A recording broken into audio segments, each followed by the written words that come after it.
The most terrifying sound in the world isn't a monster's growl. It's a child's gasp of recognition. Hello, and welcome to Night Drive Stories. My name's Jack, and I drive the silent highways of the Pacific Northwest long after midnight, picking up those who wander these misty roads.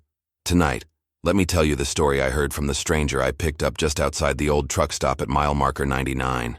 But before, if you like these eerie stories about the lost wanderers I meet along the way, remember to like this video and subscribe to our channel. The man who flagged me down wasn't a typical hitchhiker. He didn't have a sign, didn't have a pack, just the clothes on his back and a look of pure, hunted desperation in his eyes. He moved with a jerky, nervous energy, his head constantly scanning the darkness behind him, as if he expected to see a set of headlights cresting the hill. When he got in, he slammed the door and locked it before he even said hello. He was probably in his late 30s, but he looked older, worn down to the bone by a profound and lasting terror. He asked me to just drive, anywhere, as long as it was away from towns, away from lights. For nearly an hour he sat in a tense, coiled silence, his eyes wide, jumping at every flicker of shadow on the roadside. I've picked up men running from the law, from bad debts, from broken hearts. This was different. This was a man running from something he couldn't see. Finally he spoke, his voice a low, ragged rasp. "Can I ask you a strange question, driver?" I told him the night was made for strange questions. He took a shaky breath. "Have you ever been afraid of children?" I thought for a moment. "Can't say that I have. I don't mean a fear for them. I mean a fear of them," he clarified, his gaze intense. "A fear of their eyes, of what their eyes can see that ours can't anymore." He shuddered, a full-body tremor. "I'm on this road tonight because of a little girl in a supermarket, and because of the man who follows me." "It's a funny thing, Sanity," he began, his voice barely audible over the hum of the tires on the wet pavement. "You think of it as a solid state like being awake or asleep. But it's not. It's a habit, a routine. You get up, you brush your teeth, you go to work, you tell yourself the world is exactly as it appears. You go to the grocery store on a Tuesday night for milk and bread. You do these things to maintain the illusion that everything is normal. But for me, the illusion is thin, paper thin, and sometimes a child's eyes can tear right through it. For the last 5 years, I'd managed to build a life for myself in a small city a few hundred miles back. I had a job in a warehouse, working the night shift, moving boxes from one place to another. It was anonymous, solitary work. I liked it that way. I had a small apartment with blackout curtains. I kept to myself. My rules were simple. Avoid places where children gather. No parks, no playgrounds, no schools, no pediatricians' offices. I did my grocery shopping after midnight. I went to movies at the last possible showing. My world was curated to exist in the spaces between family life. For the most part, it worked. I could almost convince myself I was just an eccentric, not a man being haunted. The feeling of being watched is a constant companion, a low-grade hum of paranoia that never fully subsides. But I've learned to differentiate. There's the general unease, and then there's the specific focused attention that means my passenger is stirring. It's a feeling like the air growing thick, like the pressure in my ears is changing. It means someone, somewhere nearby, has the right kind of eyes. And my time in that place is running out. It hadn't happened in over a year. I was getting comfortable. I was starting to believe that maybe finally he'd given up, that the connection had withered away from starvation. That was my fatal mistake. Hope. But you can't avoid them completely. They're everywhere, and sooner or later, the routine has to break. I ran out of milk. It was 10 o'clock at night. A supermarket, I figured, late on a Tuesday. It should be safe.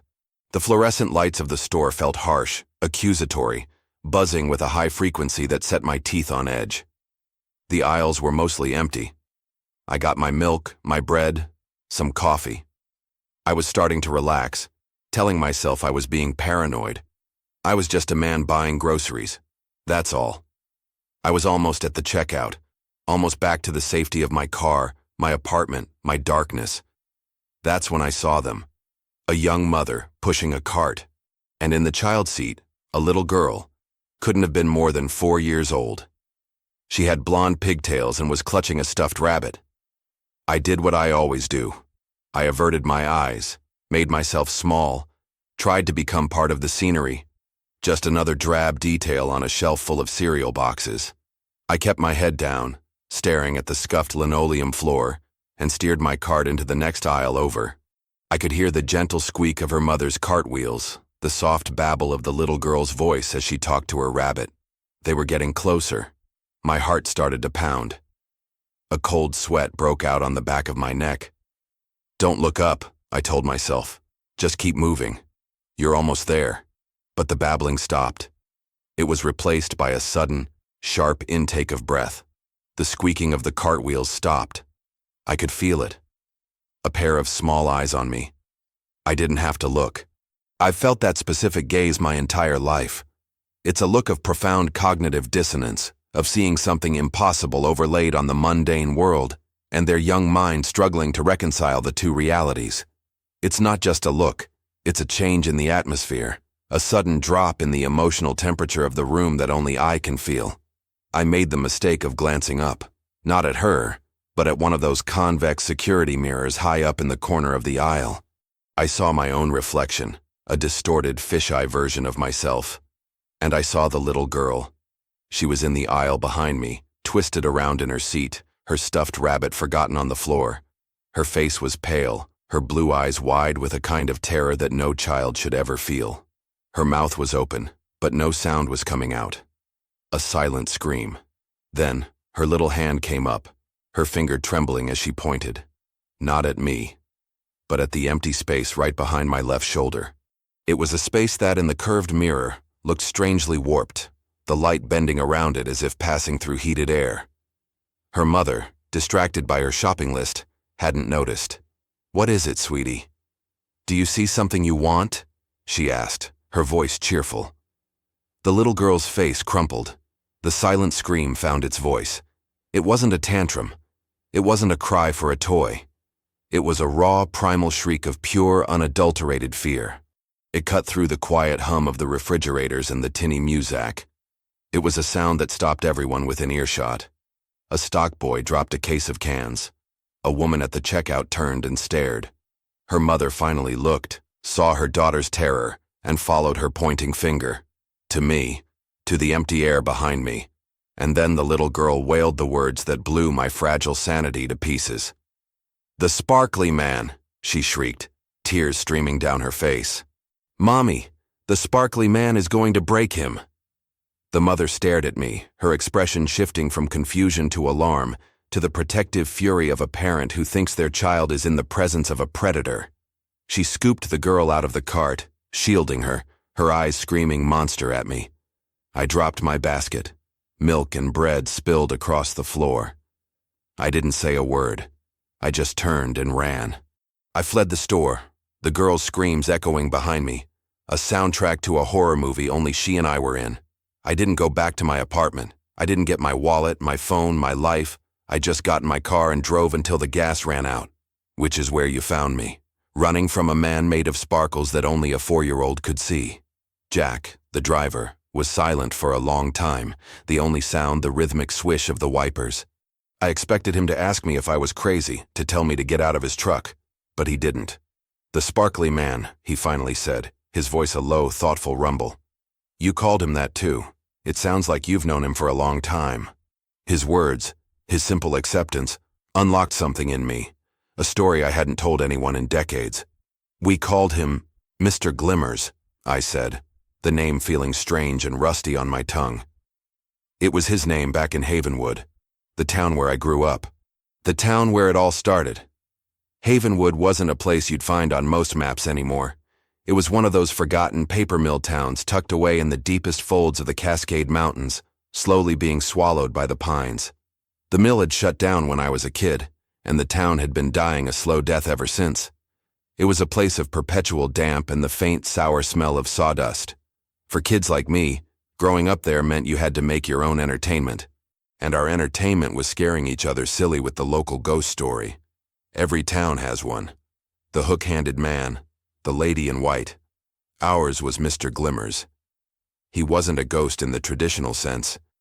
He didn't rattle chains or moan. The legend was that he was a man made of things that catch the light: broken glass, television static, mica and granite, an oil slick on a puddle. He didn't live in a house. He lived in the corner of your eye. The story went that you could only see him if you weren't trying to. If you stared straight at him, he was gone. He was a creature of peripheral vision. Our parents unknowingly reinforced the myth. "Don't stare at the TV static, it'll hurt your eyes," they'd say. And we'd whisper, "It's because you'll see Mr. Glimmers."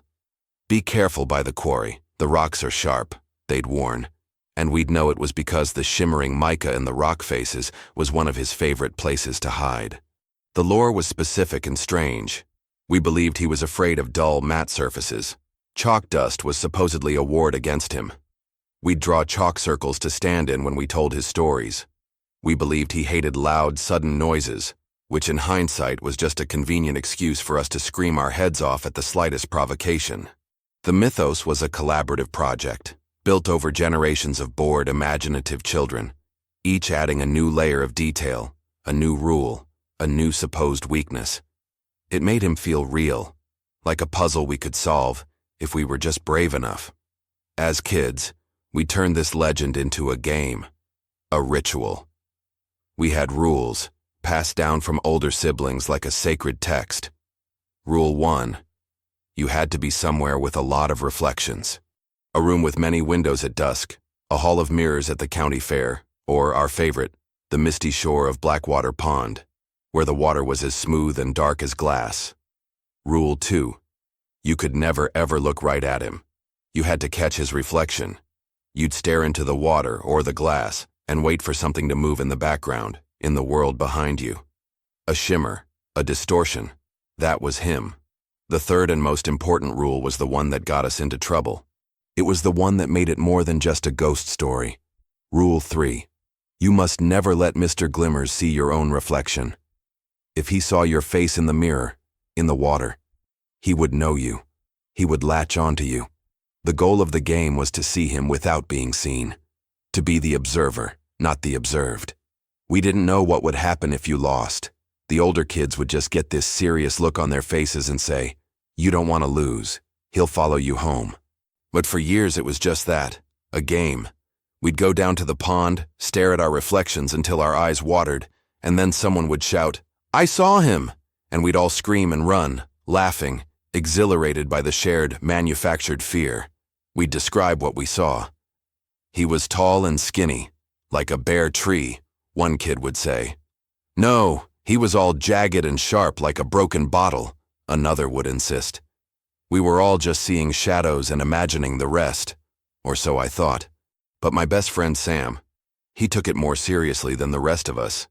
Sam was a quiet, watchful kid. He didn't have much of a family life. His dad was gone, and his mom worked 2 jobs. He was a collector of secrets and strange facts. He had a whole notebook filled with sightings of Mr. Glimmers, with crude drawings of what he looked like.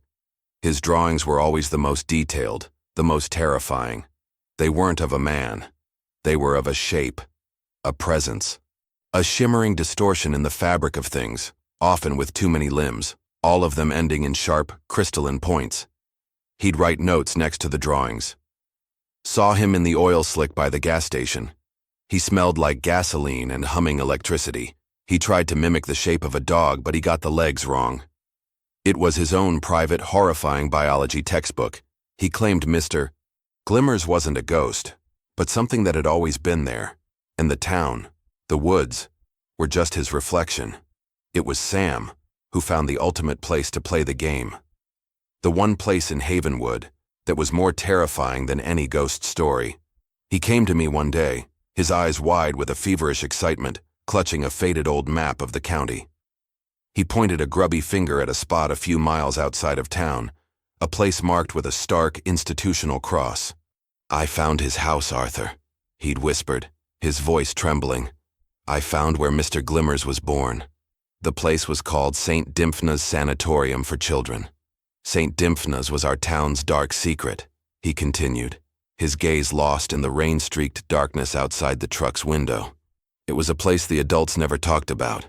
It had been a sanatorium for children with tuberculosis back in the 40s, but the legend was that after the TB epidemic ended, it became a dumping ground for difficult children. Kids the world didn't know what to do with. It had been abandoned for 30 years. A crumbling brick carcass on a hill overlooking the town, its windows like rows of vacant, staring eyes. Sam was convinced this was the heart of the legend. He said, "Mr. Glimmers was born from the misery of that place, from the reflections in the hundreds of sterile, lonely windows where sick children had stared out at a world they couldn't join." He had this whole elaborate theory that the sanatorium acted as a giant psychic battery, charged for decades by the focused misery and longing of the children who lived and died there. That energy, he claimed, was what allowed Mr. Glimmers to manifest so strongly. He said that to truly win the game, to see Mr. Glimmers in his purest form, we had to go there. On a night with a full moon, and we had to break the third rule. We had to let him see us. That, Sam argued, was the only way to prove he was real. It was a stupid, childish dare, fueled by a potent mixture of boredom and bravado. But when you're 12, stupid dares feel like heroic quests. There were 3 of us that night. Me, Sam, and a kid named Mark, who was more follower than friend. We rode our bikes out to the old service road, the crunch of our tires on the gravel sounding like gunshots in the silent woods. The sanatorium was even worse up close. It loomed against the moonlit sky, a monument to forgotten suffering. The air was cold, and it smelled of damp stone, rot, and something else. A faint metallic ozone smell, like right before a lightning strike. We found a scattering of small, strange objects at the tree line near the entrance. Old glass marbles, tarnished silver spoons, a child's baby tooth. It was like a magpie's nest. Sam said it was offerings, left by other kids over the years trying to appease Mr. Glimmers. We got in through a broken window in the basement, our flashlights cutting trembling beams through the oppressive dark. The inside was a nightmare of peeling paint, rusted medical equipment, and overturned beds. Every surface was coated in a thick layer of dust that seemed to swallow the sound of our footsteps. We made our way to what Sam said was the perfect spot, the old solarium on the top floor. It was a long room with walls made almost entirely of huge plate glass windows, now grimy and cracked, but still holding the ghostly reflection of the moonlit woods outside. Sam pulled a handful of broken mirror shards from his pocket. This was his idea, his addition to the ritual. "More reflections make him stronger," he whispered, his voice echoing in the vast, dead room. He arranged the shards on the floor in a circle, and we sat inside it. The plan was simple. We would stare into the main windows, at the reflection of the room behind us, and wait. We wouldn't speak. We wouldn't move. We would just watch. For the first 20 minutes, nothing happened. It was just 3 kids sitting in a creepy old building, the silence pressing in on us. Mark was starting to fidget. I was starting to think the whole thing was a bust. And then, I saw it.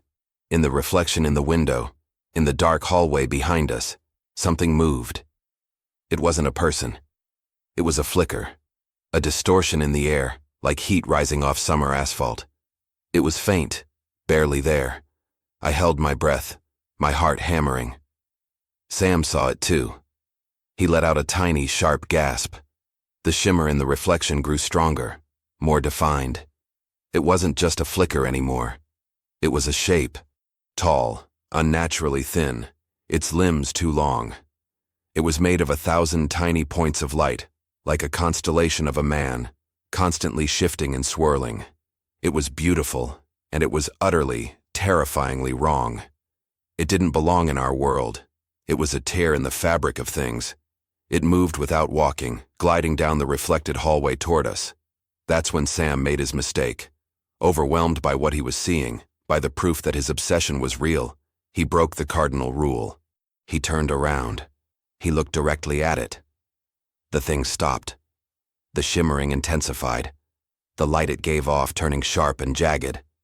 I could hear a sound now, a high-pitched hum like fluorescent lights and the faint, discordant music of a distant, broken carousel.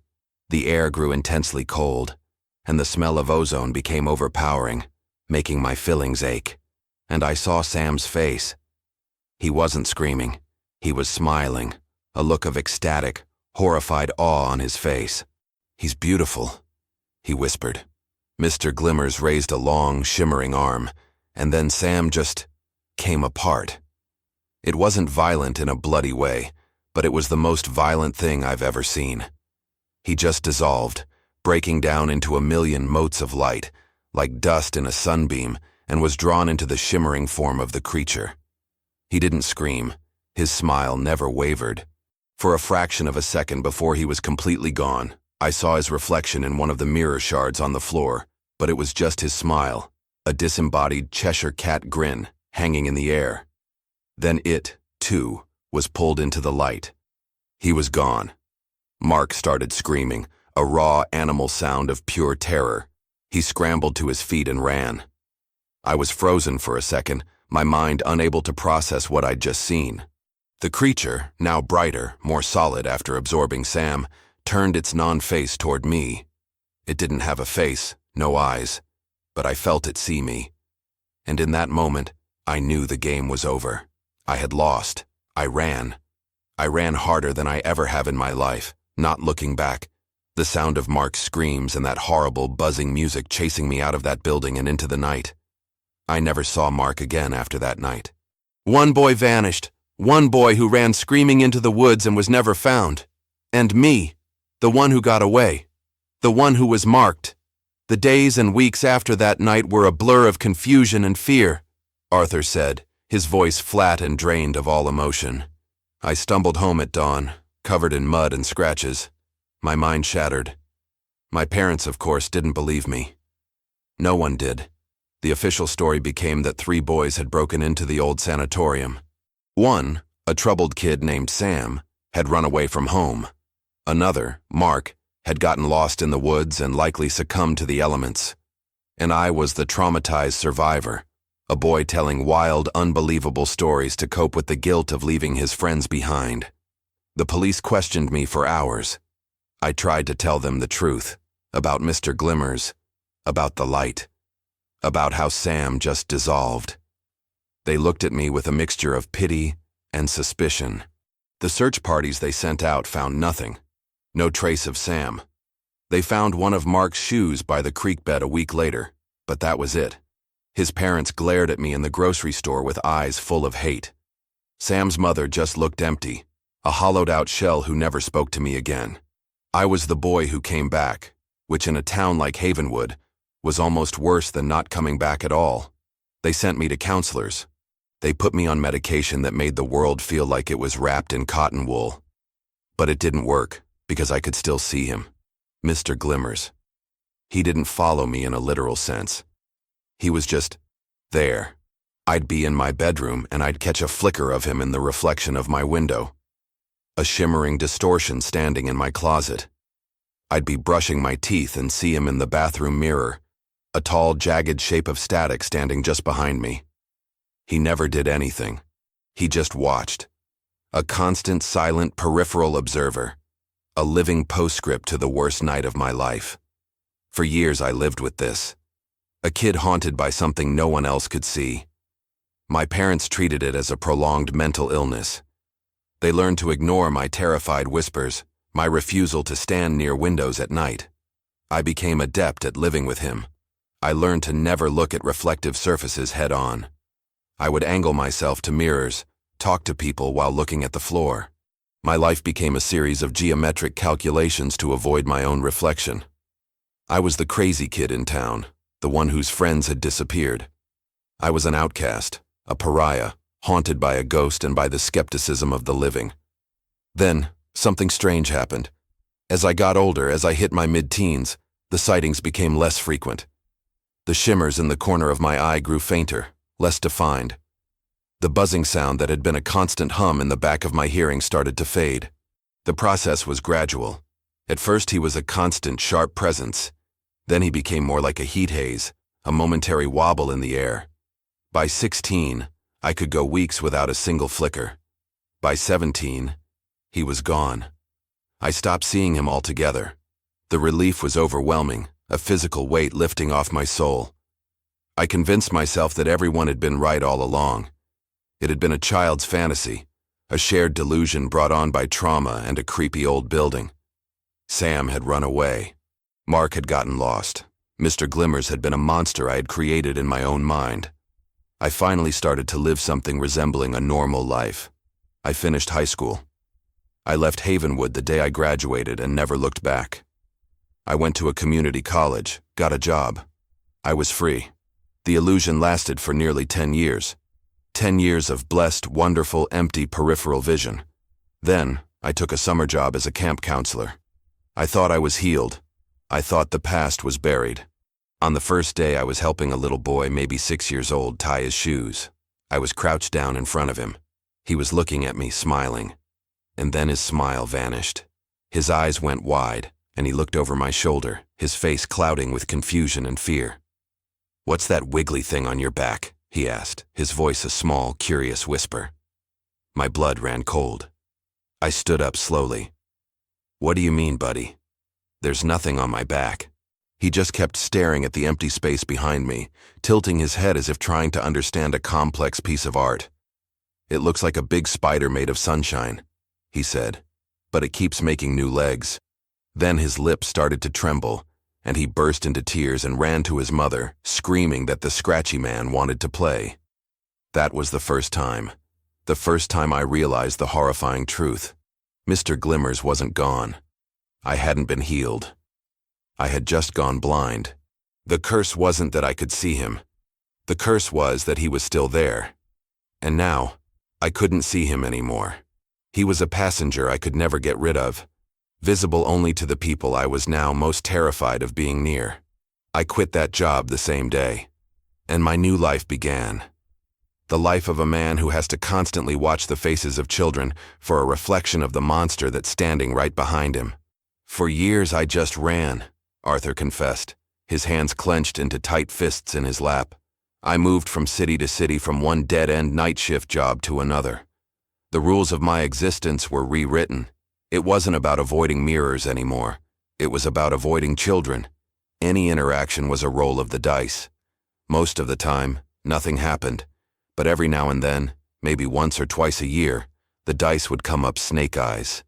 A kid in a park would stop swinging and just stare at me. A baby in a stroller would start wailing inconsolably whenever I walked past. Each time, it was a fresh jolt of terror, a confirmation that my passenger was still with me. After the incident at the supermarket, something inside me broke. Running wasn't enough anymore.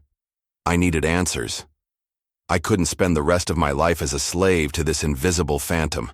I had to know what it was, where it came from.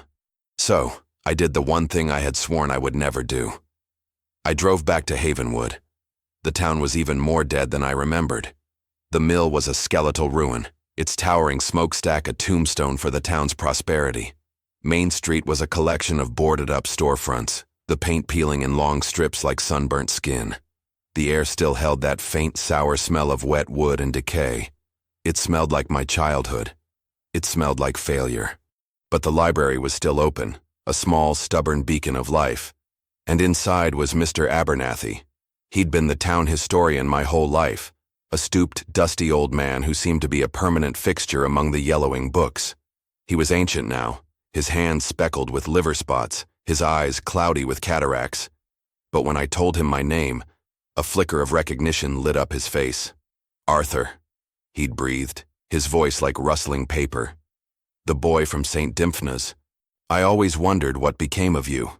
He didn't seem surprised to see me. He seemed like a man who had been waiting. I sat with him in the musty silence of the library's back room, surrounded by leather-bound ledgers and cardboard boxes overflowing with brittle yellow documents. And for the first time in my adult life, I told someone the whole story. I told him about the game, about Sam and Mark, about the creature made of light, and about my life on the run. He listened patiently, nodding, his gaze fixed on a point just over my shoulder. When I was finished, he didn't call me crazy. He just stood up slowly and pulled a huge, heavy ledger off a high shelf. It was bound in dark, cracked leather, with no title on the spine. "Our town is older than the paper mill, son," he said, laying the book on the table with a soft thud. "And it has older secrets. I've spent my life curating the official history. the one with mayors and mill openings. This is the other one. He opened the book. The pages were filled with spidery handwritten script dating back to the town's founding in the late 1800s. It wasn't a record of events. It was a record of sightings. He pointed a trembling finger to one of the earliest entries. October 12th, 1888. My youngest, Sarah, claims to see a shimmering gentleman in the woods by the creek. She says he is made of mica and moonlight. She will not go near the creek anymore. He flipped through the pages. Entry after entry, decade after decade, told the same story, written by different hands. Parents, teachers, town doctors, children seeing a strange figure, the glass man, the sun splinter, the man who isn't there. The names changed, but the descriptions were hauntingly similar. One entry from 1923, written by the town doctor, was particularly chilling. Another case of what the children call the angles. Mind you, the child describes a figure composed of sharp, unbearable light, moving in ways that defy geometry. The sight causes seizures in the young, and a profound sense of unease in adults, even those who cannot perceive it directly. He's not a ghost, Arthur, Abernathy explained, his voice low and urgent. A ghost is an echo of something that was alive. This thing, it's never been alive. It's a parasite, a perceptual parasite. It exists in the thin places, on the edge of things, in reflections, in the corner of your eye. It has no substance of its own. It needs to be seen to have a presence. It's drawn to places of strong, unfiltered perception, which is why it has always been tied to this town, with its generations of isolated, imaginative children. My heart was pounding. So the game, we weren't just playing. We were feeding it. Abernathy nodded grimly. You were ringing a dinner bell. Think of it like a predator that is blind and deaf, but can feel vibrations. It can't see us, but it can feel the specific frequency of a child's focused belief. That's its world. Vibrations in the fabric of the mind. And that night at the sanatorium, a place supercharged with the focused energy of lonely, imaginative children for decades. You didn't just play the game. You and your friends created a feast. When the entity took that boy, Sam, it absorbed his potential, his entire consciousness. And you were the last one looking. You won, you might say. And the prize was that you became its new anchor, its focal point. It can't exist without a host to see it, and when you lost the ability to do so, it latched onto you so that others, the right kind of others, could see it for you. It's tied to you now, Arthur. Not haunting you. Wearing you. Like a coat. A coat. I whispered, the word hanging in the air of the truck cab between us. That's what it feels like. A heavy, invisible coat that I can never take off. Abernathy's explanation didn't free me. It just gave a name and a history to my prison. A perceptual parasite. An anchor. It meant there was no escape. It wasn't about a place, a haunting I could leave behind. It was about me. I was the haunted house. So I started running again, but this time with a new, more terrible understanding. Every time a child saw Mr. Glimmers on my back, it wasn't just a random, terrifying event. It was a transaction. They were seeing him, feeding him with their attention, their fear, which strengthened his connection to me, which made him easier for the next child to see. It was a self-perpetuating cycle of terror, and I was the generator at its heart. My life became a series of careful calculations. How long could I stay in one town before the odds of being seen became too high? I learned the patterns. A week was usually safe. 2 weeks was pushing it. After a month, I was a walking time bomb. I developed a sixth sense for it. A prickling on my skin, a feeling of being watched that was different from the usual paranoia. It was the feeling of a child's gaze about to fall on me. That's when I knew it was time to pack my one bag and move on. I would leave apartments full of my belongings, abandon jobs without a word.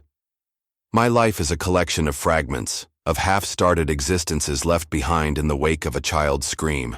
The worst part is the not knowing. What does he want? Is there a purpose to this, or am I just a platform, a stage for this thing to perform on for an audience of terrified children? Does he grow stronger with each sighting? Abernathy told me the old ledgers spoke of the parasite being tied to Havenwood, but he feared that by latching onto me, a mobile host, it had found a way to spread. Every new town I go to, every child that sees him. Am I planting a seed? Am I creating new ghost stories, new legends, spreading his influence across the country like a plague? The thought is unbearable, that I am the missionary for a faith of fear, converting new believers with every panicked glance. I've tried everything. I've gone to priests, to mystics, to so-called exorcists. They perform their rituals, they splash their holy water, they chant their prayers. But they're all trying to fight a ghost, a demon, something they have a name for. They can't fight something they can't see, something that exists only as a shimmer on a cursed man's back. Nothing works. He's still here. I can feel him now, a cold weight, a static hum just at the edge of my hearing.